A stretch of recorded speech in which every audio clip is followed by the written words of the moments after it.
H2 लिखते हैं। अब क्यों लिखते हैं तो आगे हम लोग अभी पढ़ेंगे, अभी इतना ही देख कर चलिए। ऑक्सीजन को हम लिखते हैं O2।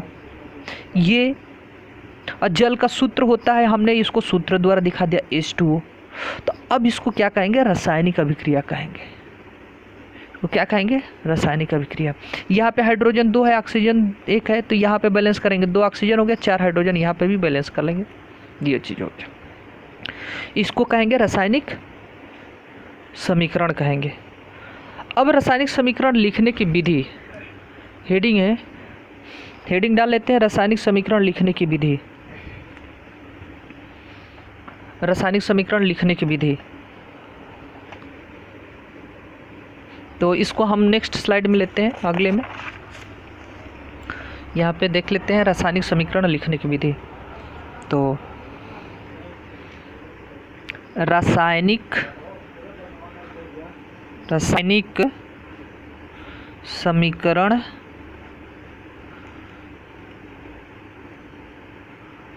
लिखने की विधि, रासायनिक समीकरण लिखने की विधि।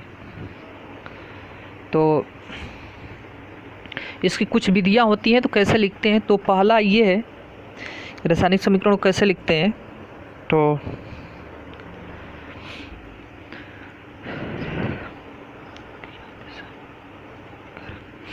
तो पहले समझ लेते हैं कि ये होता क्या है, तो इसको आओ पहले समझते हैं। यहाँ पे जैसे यहाँ पर हमने लिखा हाइड्रोजन, तो ये एक तीर है, इधर वाले पार्ट को हम, इधर वाले जो भाग है इसको कहते हैं अभिकारक।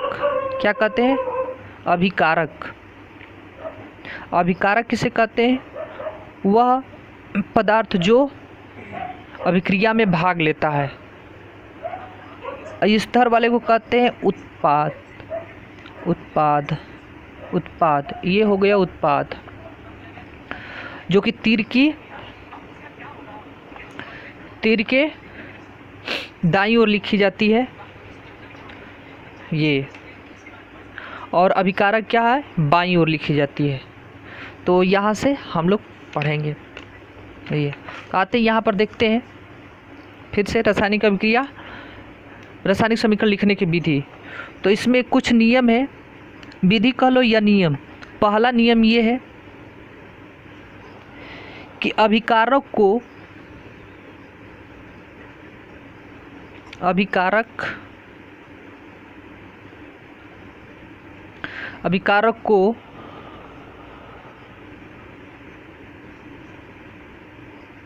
हमेशा तीर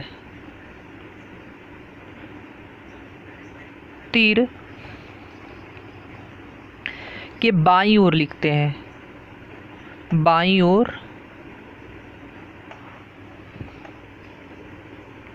लिखते हैं। नियम नंबर 2, दूसरा देखते हैं, उत्पाद को हमेशा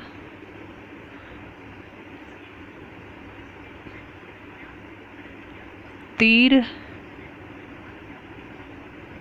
के दाईं ओर लिखते हैं।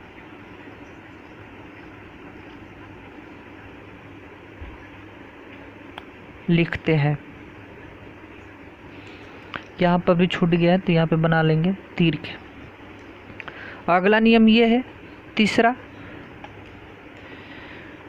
कि अभिकारक और उत्पाद के बीच में तीर का निशान लगाते हैं। अभिकारक और उत्पाद के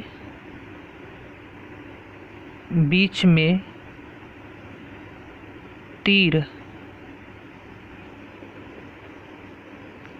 का चिन्ह लगाते हैं, चिन्ह प्रयोग करते हैं। या ये भी लिख सकते हैं कि तीर द्वारा अभिकारक और उत्पाद को अलग किया जाता है, ये भी लिख सकते हैं। चौथा नियम, नियम नंबर 4। नियम नंबर 4, नियम नंबर 4, यदि दो या दो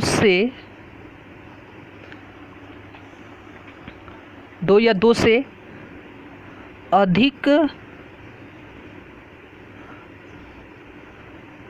अभिकारक एवं उत्पाद हो तो उन्हें प्लस चिन्ह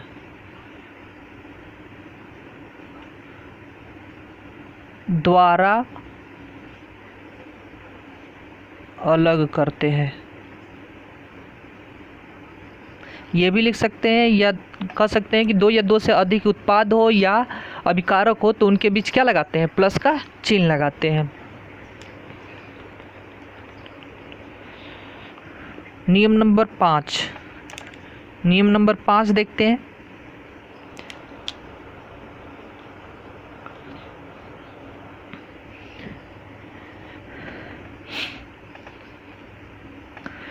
तत्व की, जो भी तत्व भाग लेते हैं उसकी प्रकृति लिखते हैं। जो भी तत्व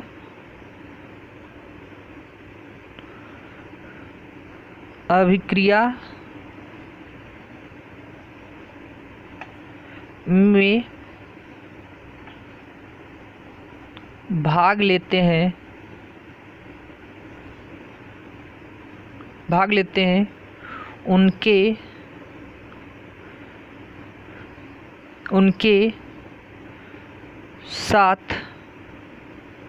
उनके साथ उनकी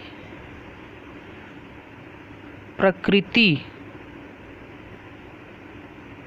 लिखी जाती है। जैसे अगर हम कोई अभिक्रिया यहाँ पे लिखते हैं, जैसे मान लीजिए कोई अभिक्रिया हम लिखे हैं, ये है अभिक्रिया H2 + O2 = H2O। तो यहाँ पर हम लिख देंगे हाइड्रोजन गैस है तो इसके बगल में G लिख देंगे, ऑक्सीजन गैस है तो इसके बगल में G लिख देंगे, H2O क्या है, लिक्विड है, द्रव है तो इसके बगल में L लिख देंगे। तो ये रही अभिक्रिया लिखने की तरीका। अब रासायनिक समीकरण दो प्रकार के होते हैं। यहाँ से लिखेंगे कि रासायनिक समीकरण, तो यहाँ पे लिख देते हैं रासायनिक समीकरण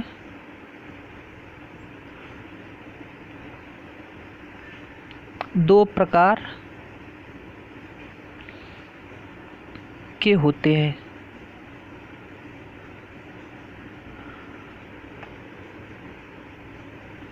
रासायनिक समीकरण दो प्रकार के होते हैं। पहला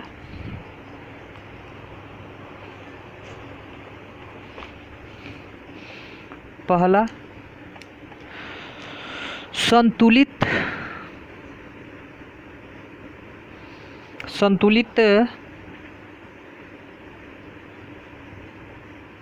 रासायनिक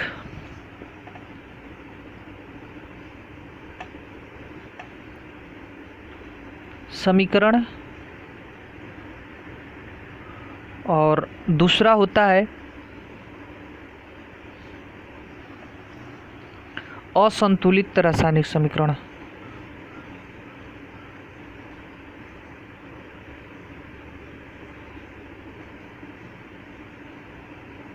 असंतुलित रासायनिक समीकरण, असंतुलित रासायनिक समीकरण।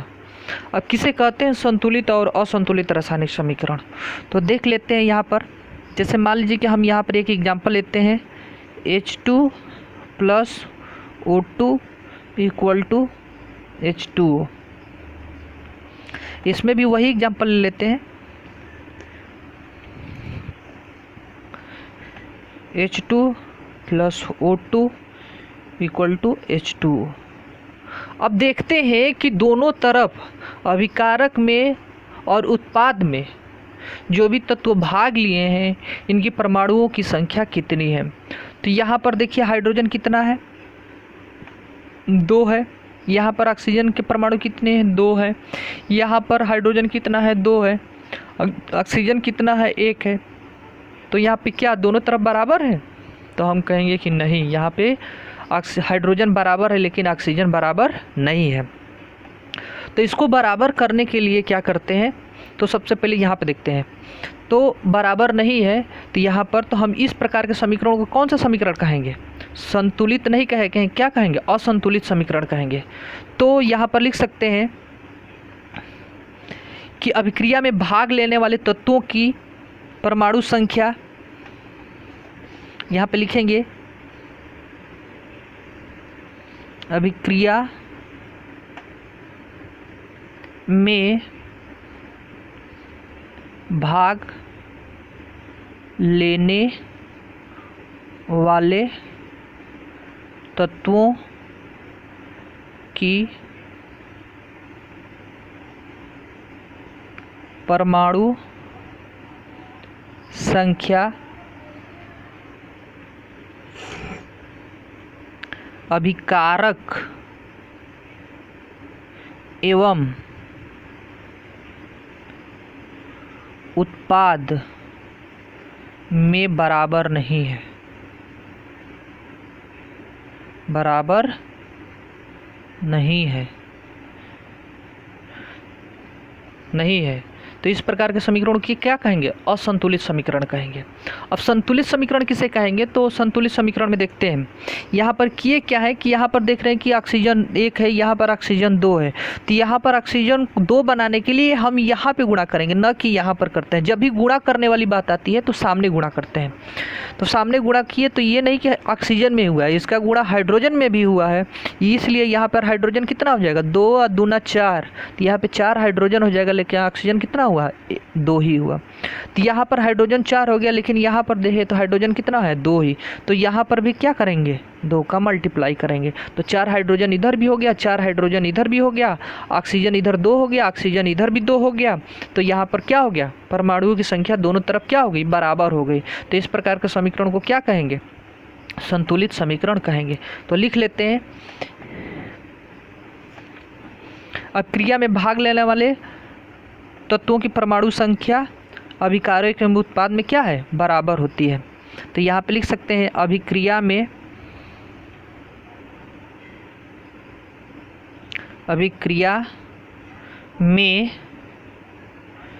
भाग लेने वाले तत्वों की परमाणु संख्या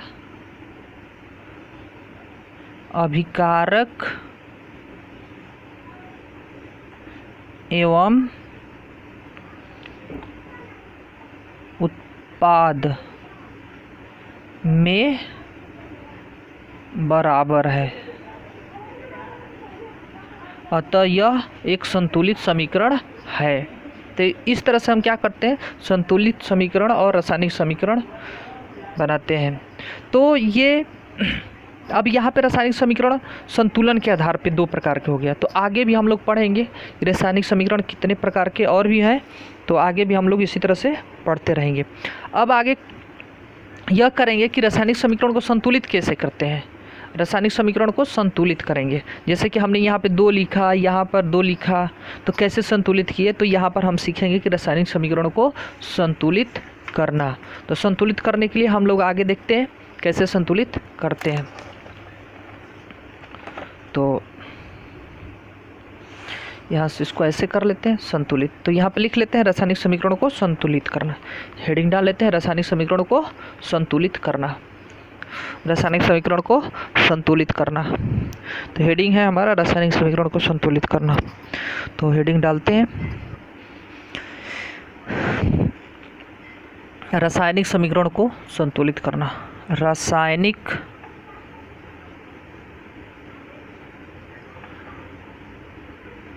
समीकरण को संतुलित करना,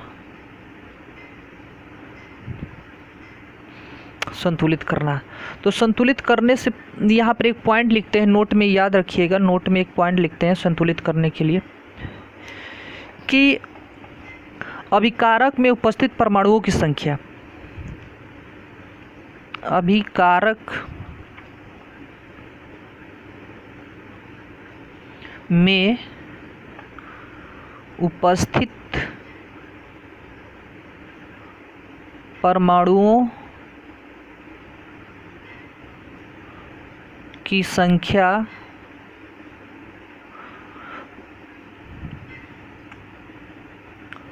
उत्पाद में उपस्थित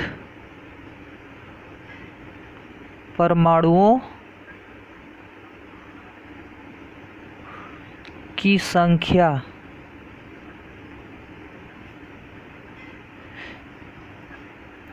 के बराबर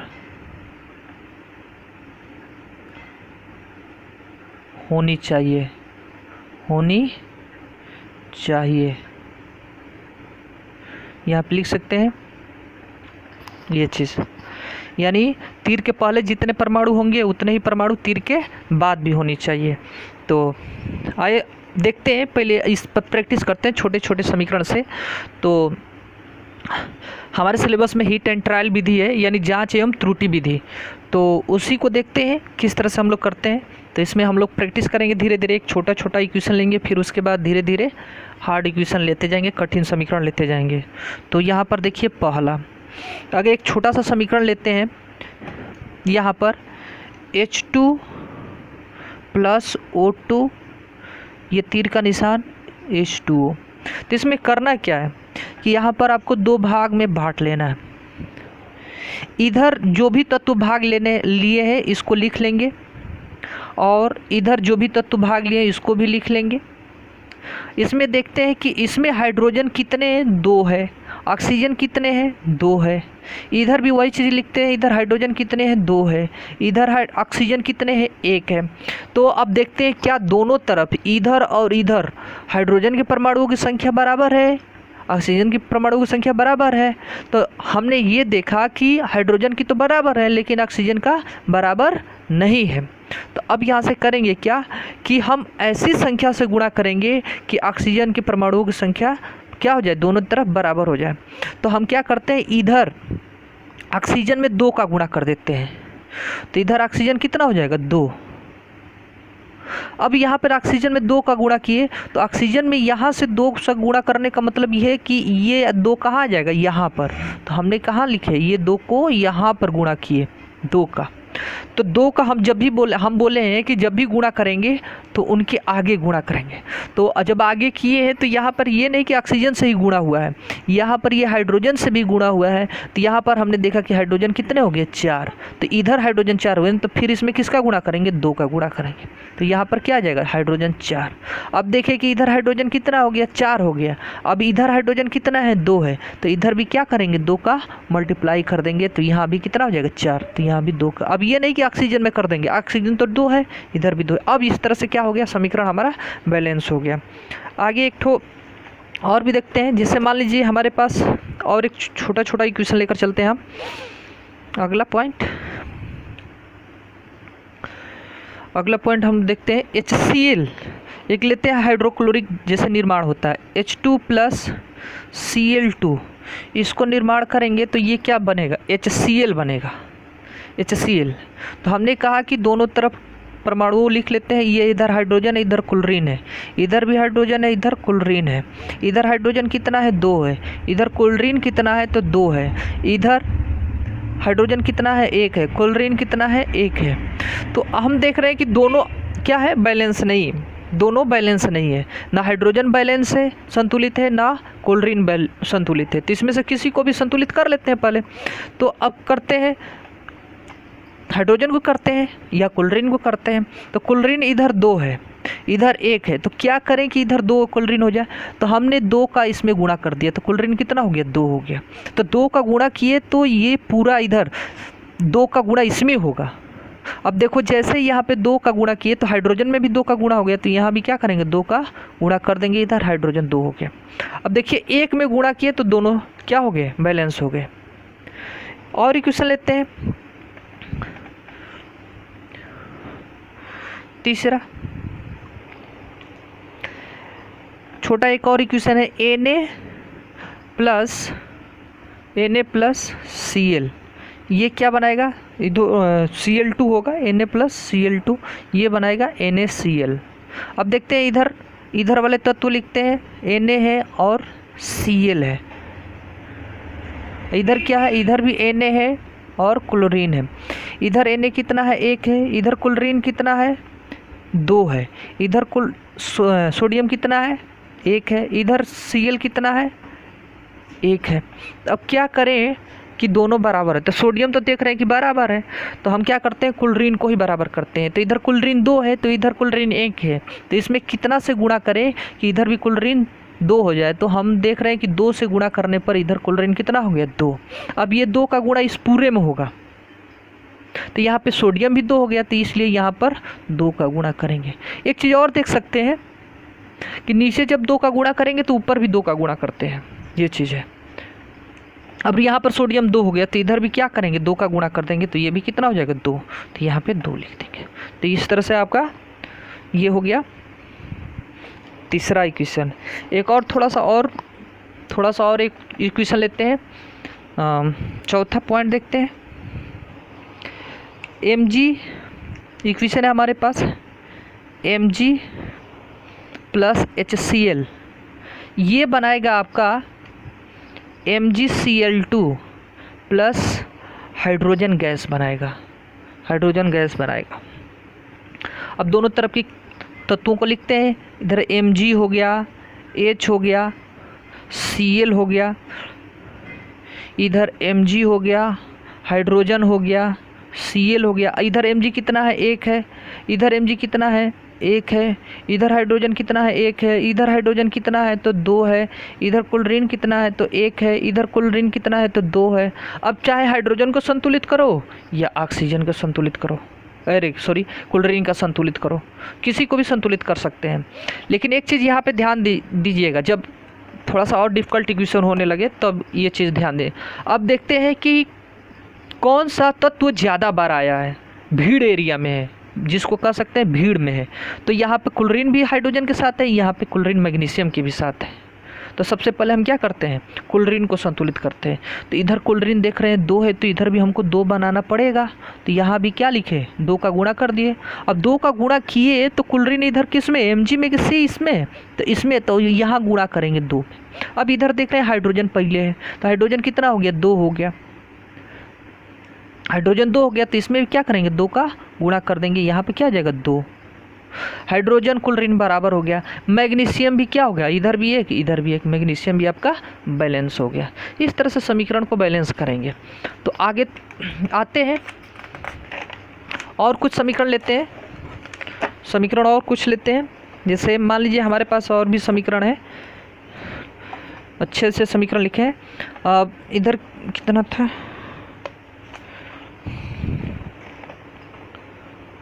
इधर भी समीकरण लेते हैं। नेक्स्ट, जैसे मान लीजिए हमारे पास एक समीकरण आ गया, जो भी समीकरण है आप देख लीजिएगा, AlCl3, इसको बोलते हैं निर्जल एल्युमिनियम क्लोराइड, इसका नाम है, प्लस CaOH ट्वाइस, इसको कैल्शियम हाइड्रोक्साइड बोलते हैं, बुझा हुआ चूना बोलते हैं। और CaO रहता है तो उसको बिना बुझा हुआ चूना बोलते हैं।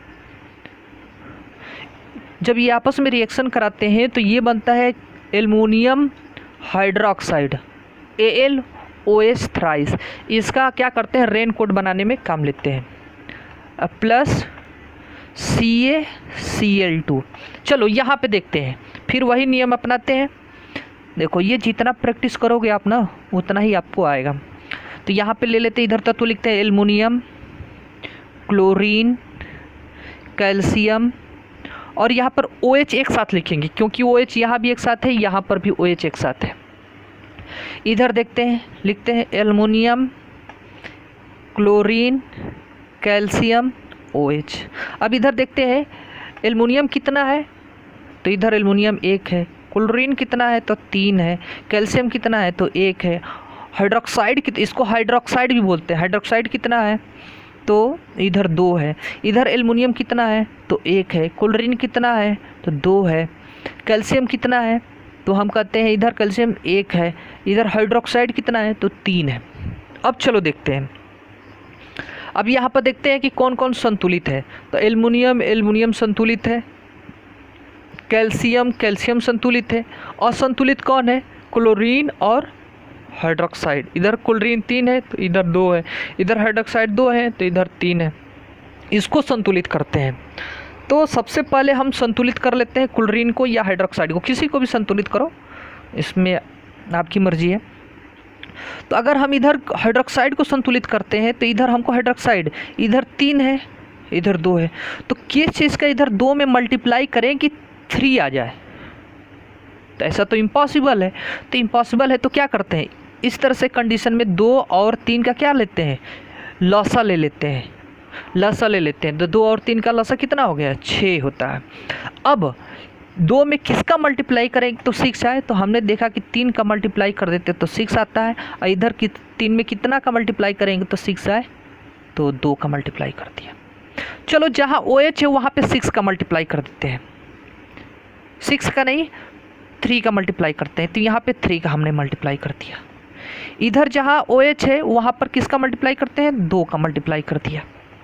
तो इधर हमने देखा एल्युमिनियम कितना है 2 हो गया, तो इसमें 2 का हमने मल्टीप्लाई कर दिया, तो एल्युमिनियम भी इधर कितना हो गया 2 हो गया।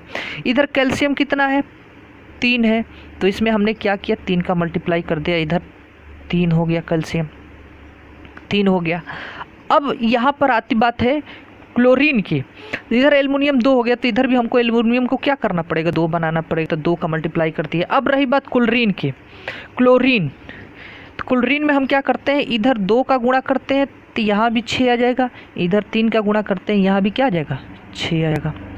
तो क्लोरीन इधर जहाँ क्लोरीन है वहाँ पे 3 का मल्टी करेंगे, इधर जहाँ क्लोरीन है वहाँ पे 2 का मल्टीप्लाई करेंगे, यहाँ भी क्या करेंगे 3 का मल्टीप्लाई कर देंगे, तो क्या आ जाएगा 3। इस तरह समीकरण क्या हो गया, देखो इधर एल्युमिनियम 2 एल्युमिनियम 2, इस तरह से चारों समीकरण क्या हो गया बैलेंस्ड हो गया। तो थैंक यू क्लास, आगे भी और कुछ प्रैक्टिस करेंगे इसके लिए, और आप भी कुछ इक्वेशन लेकर प्रैक्टिस कीजिएगा बुक से, जो नहीं आएगा हमारे कमेंट बॉक्स में कमेंट कीजिएगा, और आप चाहो तो इस पर मैसेज भी भेज सकते हो इस नंबर पे, ये नंबर है व्हाट्सअप नंबर 6390096621, ये मेरा व्हाट्सअप नंबर है। इस पे भी जो आपको क्वेश्चन नहीं आता है, जो भी न्यूमेरिकल नहीं आता है, चाहे इंटर का फिजिक्स हो चाहे 10 का साइंस हो, आप भेज सकते हैं इस पर। और मेरे चैनल को सब्सक्राइब कीजिए, शेयर कीजिए, ताकि आपको वीडियो सबसे पहले मिल जाए। Thank you class.